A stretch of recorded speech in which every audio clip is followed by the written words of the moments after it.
No one ever looked twice at guard Alric. That was the strange thing.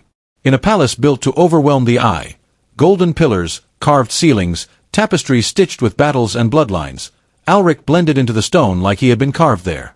Same dull armor as the others. Same expressionless face.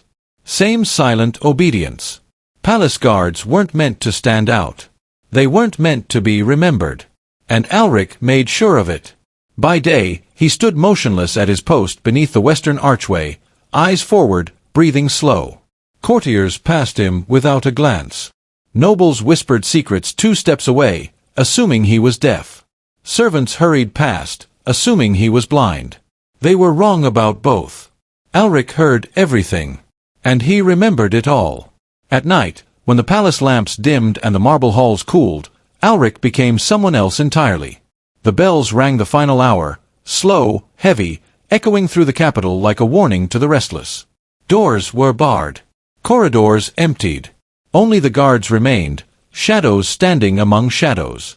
That was when Alric moved. He slipped away from his post with practiced ease, timing his steps between patrol routes memorized over a decade.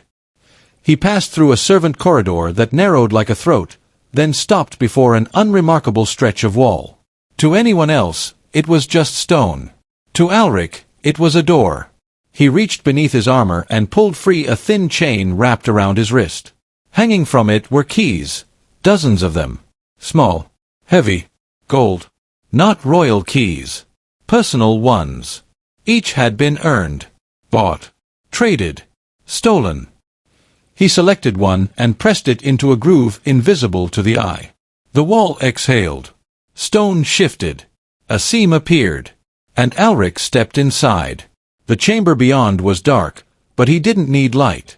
He knew every inch of it. He moved his hand along the wall until his fingers found the lantern hook. Flame blossomed, revealing the truth hidden behind the palace's perfect face. Gold. Stacks of coins wrapped in faded cloth. Jewel boxes sealed with wax. Rings, goblets, medallions, relics taken from noble vaults and forgotten armories. Each piece catalogued in Alric's mind with obsessive precision. This was only one of many. Alric knelt and opened a small iron chest. Inside lay a ledger written in his own hand. Names, dates, prices. Bribes accepted. Favors sold. Secrets purchased cheaply and resold at double the cost. He wasn't reckless. He was careful. That was why he was still alive. Alric did not steal from desperation. He had never gone hungry. Never slept in the cold. He stole because he remembered what it felt like to be nothing. Once, long before the palace knew his name, Alric had watched soldiers drag his father into the street for a crime committed by a richer man. He remembered the sound of chains. The way gold changed hands quietly while justice screamed loudly. That night, Alric learned a lesson the palace never taught. Power listens to money, and money listens to patience. So he became patient. He listened when nobles bragged, when merchants complained, when lovers whispered truths they thought the stone couldn't hear. And when the time was right, Alric offered solutions. A door left unlocked, a report misfiled, a witness who suddenly forgot. Gold followed every time. And gold, Alric believed, was safety. He closed the chest, extinguished the lantern, and sealed the wall behind him. By the time the moon reached its highest point, Alric was back at his post, just another guard staring into nothing. By morning, the palace would wake. And everything would change. The scream came just after dawn. It echoed through the eastern wing, sharp enough to slice through sleep and silence alike. Servants dropped trays. Courtiers froze mid-step. Guards reached for blades. "The treasury," someone shouted. "The treasury's been breached." Alric did not move. Not at first. He waited, just a heartbeat longer than the others, then turned with practiced confusion, joining the flood of boots pounding toward the heart of the palace. The treasury doors stood open. That alone was unthinkable. They had been sealed with ancient locks forged by royal smiths and blessed by priests whose bones now lay beneath the palace. No key existed outside the royal bloodline. Yet the doors yawned wide. Inside, chaos ruled. Chests lay overturned. Shelves stood bare. Gold dust glittered on the floor like the remains of something sacred that had been butchered. The royal treasurer knelt in the center of it all, shaking, his fingers stained black with ash where seals had been burned away. "It's gone," he whispered. "All of it." The captain of the guard swore under his breath. The king arrived moments later, his face pale with fury so tightly contained it felt more dangerous than rage. No one spoke. Until the king pointed. "Find who did this." The captain turned, scanning the assembled guards. His eyes settled on Alric, not with suspicion, but trust. "You," he said. "You know these halls better than anyone. You see what others don't." Alric bowed his head. "As you command, my king." As he stepped into the ruined treasury, something twisted in his chest. This theft was wrong. Not impossible, but wrong. The locks hadn't been forced. The seals hadn't been broken. They had been understood. Alric knelt near the door and studied the floor. No heavy footprints. No dragged chests. Whoever did this had known exactly what to take, and how to carry it out unseen. His fingers brushed against something cold. Metal. He lifted it slowly, already dreading what he would see. A key. Small. Gold. And unmistakably his. The palace roared with questions behind him. But Alric heard only one thing. The sound of his carefully built world beginning to crack. By nightfall, the palace no longer felt like a home. It felt like a trap. Alric stood at the center of the ruined treasury while torches flickered along the walls, their light catching on empty shelves and scorched seal marks. Every sound seemed louder than it should have been. Boots on marble, whispered accusations, the scrape of steel as guards shifted uneasily. The king had ordered the palace sealed. No one in. No one out. Which meant the thief was still inside. Alric closed his fist around the golden key hidden in his palm. He had wrapped it in cloth and slipped it into his gauntlet before anyone could see. Even so, it burned like a brand against his skin. Someone had taken his key. Or worse, someone had made a copy. Either possibility was unthinkable. He straightened as the captain approached, his voice low and sharp. "What do you see?" Alric forced his breath to steady. "Precision," he said carefully. "No panic. No excess. Whoever did this wasn't desperate." The captain nodded. "An insider." "Yes," Alric agreed. "Too quickly." He masked it with a thoughtful pause. "Or someone taught by one." The king's gaze lingered on him, searching. Alric met it without flinching. Years of hiding had taught him how to wear honesty like armor. "Begin at once," the king said. "Question everyone. Tear this palace apart if you must." Alric bowed again. And the hunt began.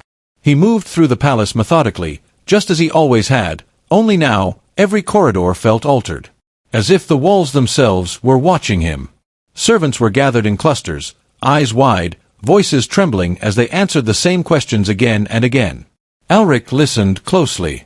Not for lies, but for patterns. No one had seen strangers. No one had heard alarms. No one had noticed the doors opening. It was as if the treasury had simply surrendered. That frightened him more than any forced entry ever could. By mid-evening, the whispers started. Some said it was foreign agents. Others blamed rival houses. A few murmured about curses and ancient vault spirits angered by greed. Alric ignored them all. He followed the map in his head.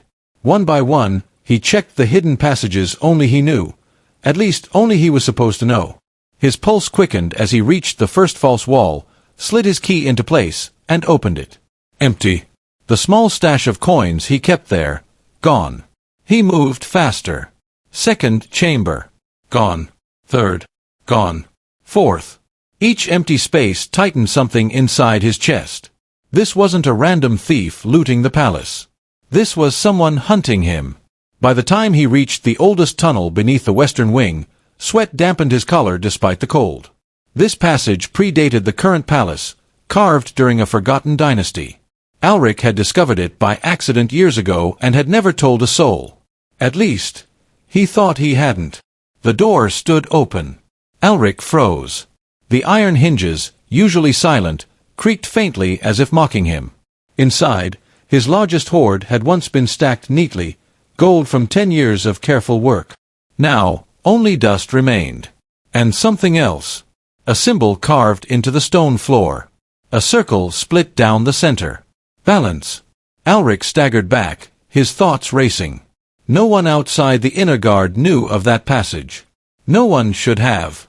Unless. A memory surfaced, sharp and unwelcome. A younger guard. Quiet. Observant. Eager to learn. Alric had seen himself in that man once. He had taught him routes, schedules, blind spots. And then betrayed him. He forced the thought away. That was years ago. The man had been imprisoned. Forgotten. Dead, most likely. Alric clenched his jaw. Dead men didn't steal. When night fell, the palace grew louder instead of quieter. Guards doubled patrols. Nobles barricaded themselves behind locked doors. The king ordered every private vault inspected. That was when the accusations began. A jeweler accused a rival house. A lord accused a mistress. A servant accused another servant. Trust collapsed like rotten wood. Alric watched it happen with growing dread. He had always believed greed was a private sin, contained, manageable. He was wrong. Greed was contagious. As he passed through the north gallery, a young guard fell into step beside him. "Sir," the man said hesitantly, "they say the thief knows our routes." Alric did not slow. Rumors thrive in fear. But, what if it's true? Alric stopped and turned. The guard swallowed, suddenly unsure. "If someone knows our routes," Alric said calmly, "then someone taught them. And whoever did that will answer for it." The words tasted bitter. Later that night, Alric was summoned to the captain's quarters. Maps were spread across the table, marked with red chalk where thefts had been discovered. The pattern was undeniable. "They're moving with purpose," the captain said. "Like they're following a trail." Alric nodded slowly. "Or retracing one." The captain frowned. "What do you mean?" Alric chose his words carefully. "There are hidden ways in this palace. Old ones. Known only to a few." The room went still. "You," the captain said. "You know them." "Yes. And you never thought to tell us?" Alric met his gaze. No one asked. Silence stretched thin. The captain exhaled. "Then you'll guide us. Every tunnel. Every door." Alric bowed again, his heart pounding. Of course. He had no choice. They descended into the underlevels just before midnight. Alric, the captain, and 4 armed guards. Torches cast long, distorted shadows as they moved deeper, stone giving way to older, rougher walls. They reached the ancient gate just before the lowest vault. Alric had avoided this place for years. The door was massive, etched with symbols warning against imbalance, against excess, against theft. Legends said it led to something older than the palace itself. It had never been opened in Alric's lifetime. Until now. The seals were broken. The gate stood ajar. A cold wind spilled out, carrying the smell of dust and iron, and something else. Familiar. Alric stepped forward despite himself. Inside the chamber, torchlight revealed a single figure standing in the center, his back turned. "End of the path," the man said calmly. Alric knew that voice. Impossible. The figure turned. And the past looked directly at him. For a moment, no one moved. The torches hissed and spat as if uneasy in the presence of the man standing in the chamber. Shadows clung to his face, but Alric didn't need light to recognize him. The posture was wrong for a stranger, too familiar. The stillness was learned, not natural. The captain reached for his sword. "Identify yourself." The man smiled. "Still giving orders you don't understand," he said softly. "Some things never change." The voice hit Alric like a blade. "Corin," he whispered. The name fell heavy in the chamber, echoing off the ancient stone. Corin Vale had been a guard once. A good one. Too good. He learned quickly, asked the right questions, noticed the wrong details. Alric had seen his own reflection in him, and that had terrified him. "You should be dead," the captain snapped. Corin laughed, a low, humorless sound. "So I was told." He stepped into the torchlight. Years had sharpened him. The boyish eagerness was gone, replaced by something colder. A scar traced his jaw where chains had once bitten into flesh. His eyes, however, burned with a familiar intelligence. Greed's twin. Memory. You led them here, Corin said, nodding at Alric. Just like I knew you would. The captain's gaze flicked between them. You know this man? Alric swallowed. He was under my command. Years ago. Was, Corin corrected. Until you sold me. The guards shifted uneasily. The captain frowned. Sold. Alric felt the chamber closing in. He was accused of theft, he said tightly. Evidence was found. Corin clapped slowly.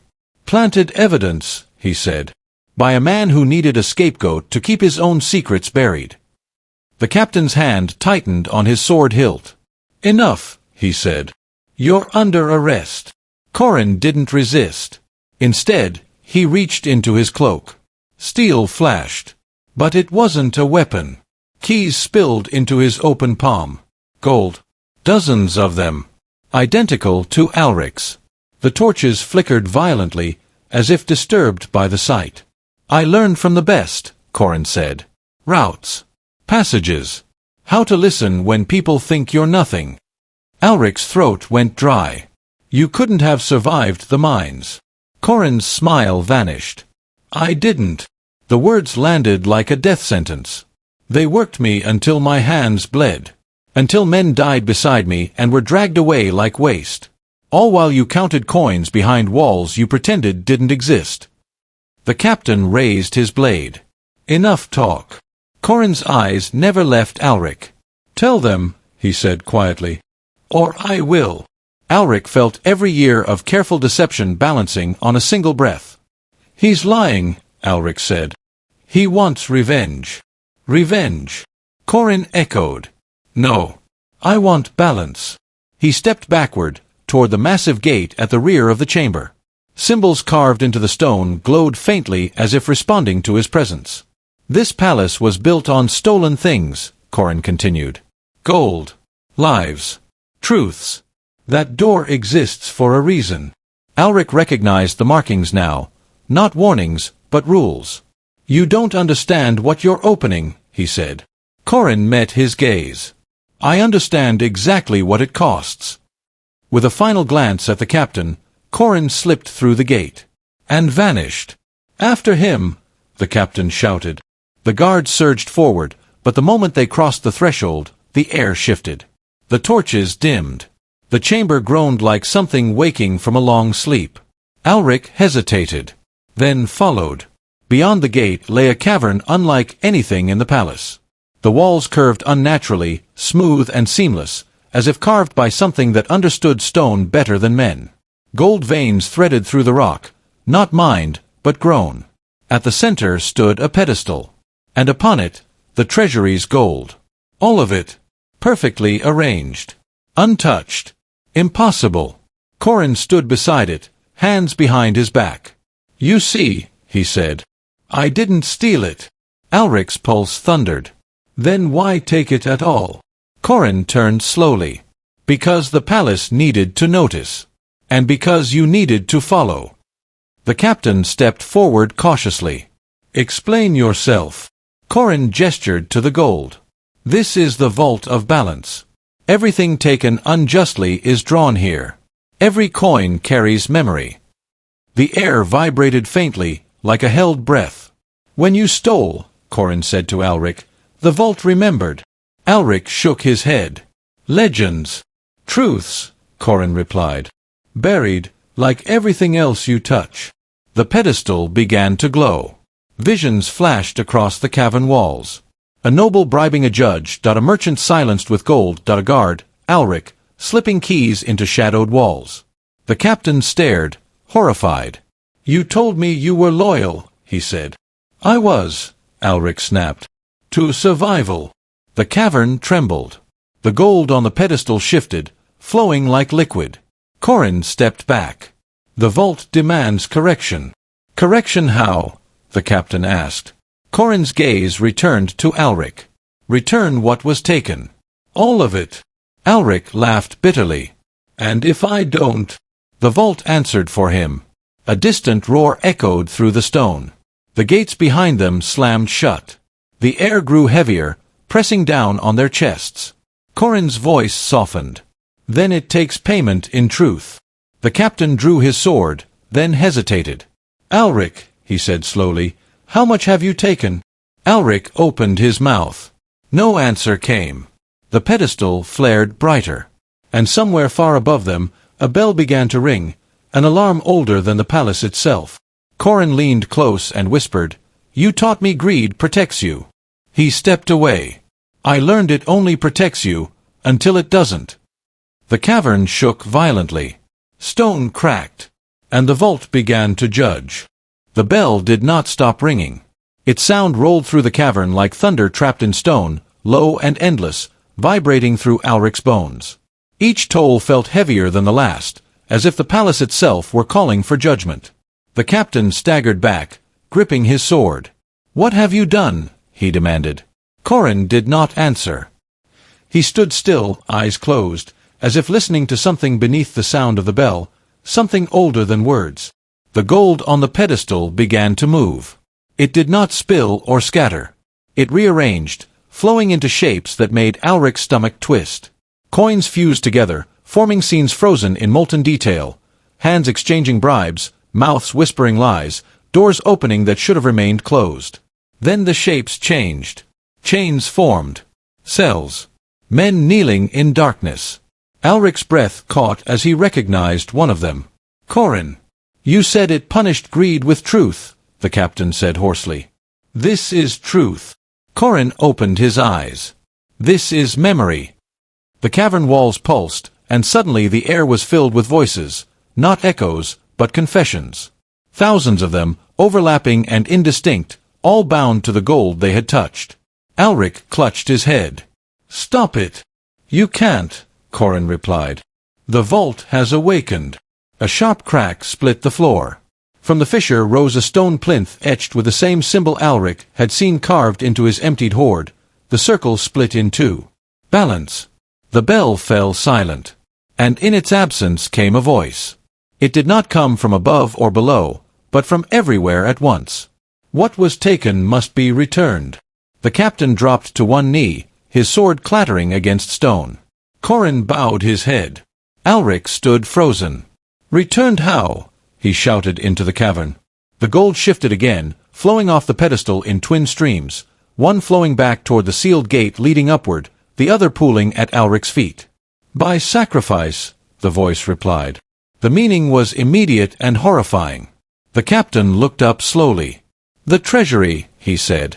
If this gold returns on its own, the palace will be saved, Corin said. And the other stream? The captain asked. Corin's eyes met Alric's. Is payment. The gold at Alric's feet climbed his boots like living fire. He stumbled back, heart hammering. No, he breathed. I didn't steal from the kingdom. I stole from men who already had too much. The cavern answered with a tremor. Greed does not measure justice, the voice said. Only wait. Alric laughed, frantic. Then weigh them too. The nobles. The merchants. They've taken more than I ever did. The walls flashed with visions of lavish halls and bloated treasuries. Then they faded. Their debt remains, the voice said. Yours is due. The gold crept higher, burning cold against Alric's legs. He could feel memories pressing into his skin, every secret, every betrayal, every quiet theft he had convinced himself was harmless. Corin, he pleaded. You did this. You can stop it. Corin shook his head. I didn't build the vault. I only opened the door. The captain struggled to his feet. If he pays, he said, what happens to him? Corin hesitated. Everything he took will be returned, he said finally, including what he took from himself. Alric froze. What does that mean? Before Corin could answer, the cavern lurched violently.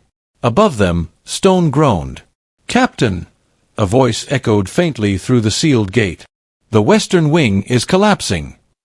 The captain swore. If this place doesn't stabilize, The palace will tear itself apart. The voice spoke again.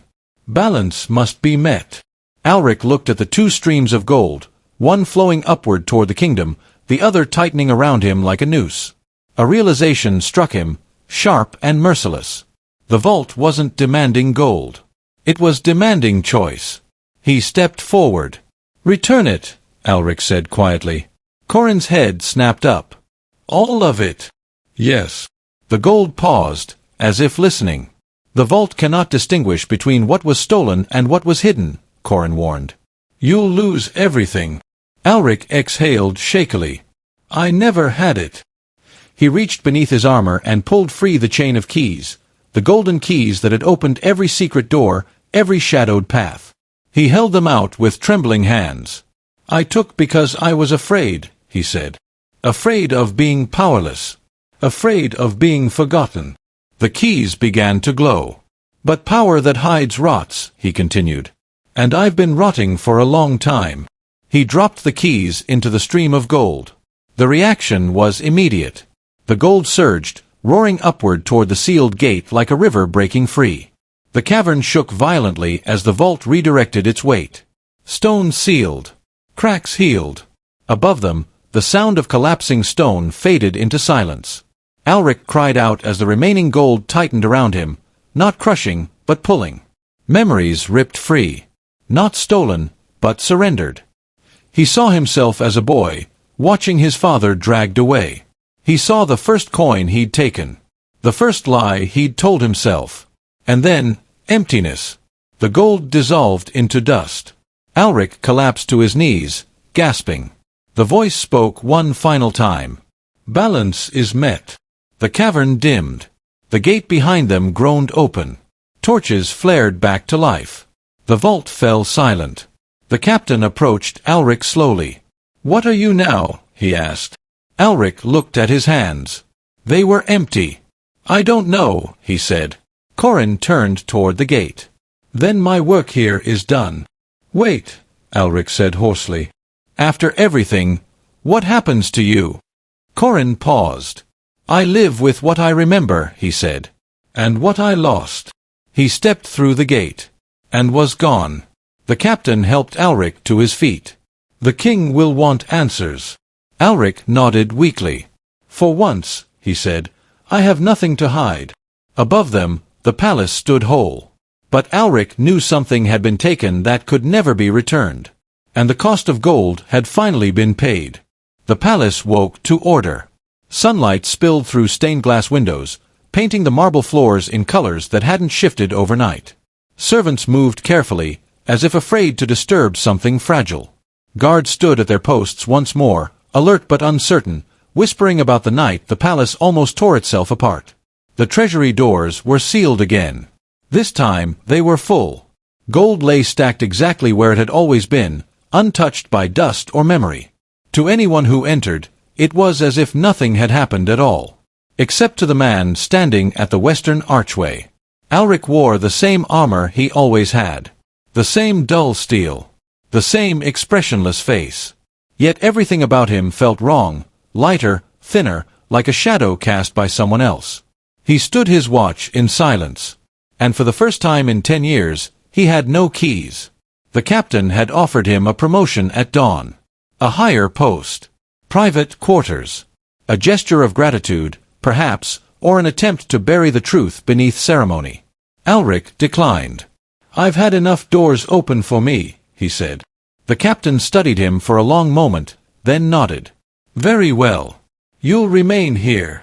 So Alric returned to the archway where no one looked twice at him. Only now, when nobles passed and whispered secrets within earshot, Alric heard them and let them go. It felt strange. Painful, even.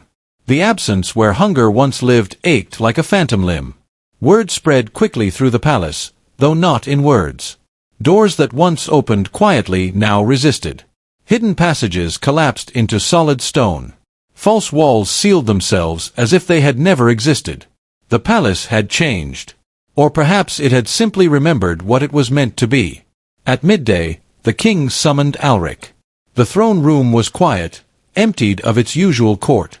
Sunlight struck the crown at the king's brow, igniting it with cold fire. "You were at the center of last night's events," the king said without preamble. "Yes, my king. You could have fled." Alric met his gaze. "So could the gold." The king exhaled slowly. "The treasury is whole. The heir is safe. The palace stands." He leaned forward. "Give me one reason I should not have you imprisoned." Alric thought carefully. "Because punishment has already been paid," he said. "And because secrets rot kingdoms faster than thieves." Silence stretched. Then the king laughed softly. "You sound like a man with nothing left to lose." Alric bowed his head. "I am." The king waved a hand. "Go. Serve quietly. Let the story become a rumor." Alric left the throne room without another word. That night, he walked the palace halls alone. He did not know why. Perhaps he was searching for something. Or perhaps he was making sure it was truly gone. He passed walls where doors had once hidden. Corridors that used to turn at his will now led nowhere. The palace felt honest. Near the lower vaults, he stopped. Someone was standing there. For a heartbeat, Alric's chest tightened. But it wasn't Corin. It was a child, no more than 10 winters old, wearing a page's simple tunic. The boy stared at the sealed stone where the ancient gate had once stood. "They say something sleeps behind it," the boy whispered without turning. Alric knelt beside him. "Not anymore." The boy frowned. "My father says gold remembers things." Alric considered that. "It does. What does it remember about you?" Alric smiled faintly. "That I finally let go." The boy nodded, satisfied with an answer he didn't fully understand, and ran off. Alric remained. For the first time, he did not feel watched. Days turned into weeks. The palace settled into a new rhythm. Audits were ordered. Records examined. Nobles grew cautious. Favors became harder to buy. Greed did not disappear. But it learned to be quieter. Alric continued his watch. At night, when bells rang and shadows lengthened, he sometimes reached instinctively for keys that were no longer there. Each time, he stopped himself. One evening, long after the palace had slept, a sound echoed through the western corridor. A soft metallic chime. Alric turned. Something glinted at his feet. A single key. Not gold. Iron. Plain, worn, and unremarkable. No chain. No ornament. Just a key. Alric stared at it for a long time. He did not touch it. "Some doors," a voice said softly, "should only be opened once." Alric looked up. Corin stood in the shadows, thinner than before, his eyes clearer. "You came back," Alric said. "For a moment," Corin replied. "To return what was never stolen." He nodded toward the key. "What does it open?" Alric asked. Corin smiled. "Nothing you don't already have." Before Alric could speak again, Corin stepped back, and the shadows closed around him like water. Alric knelt and picked up the key. It was warm. He carried it with him after that, not hidden, not secret, but in plain sight. A reminder, not a weapon. Years passed. New guards arrived. Old ones retired. The story of the golden keys faded into legend, then rumor, then nothing at all. But sometimes, late at night, when the palace was quiet and the stones seemed to breathe, guards would swear they saw a man walking the halls, touching walls that no longer opened. Not searching. Remembering. And if you listened closely, you could hear him whisper a truth the palace had learned the hard way. Gold can open any door, but it can never unlock the past.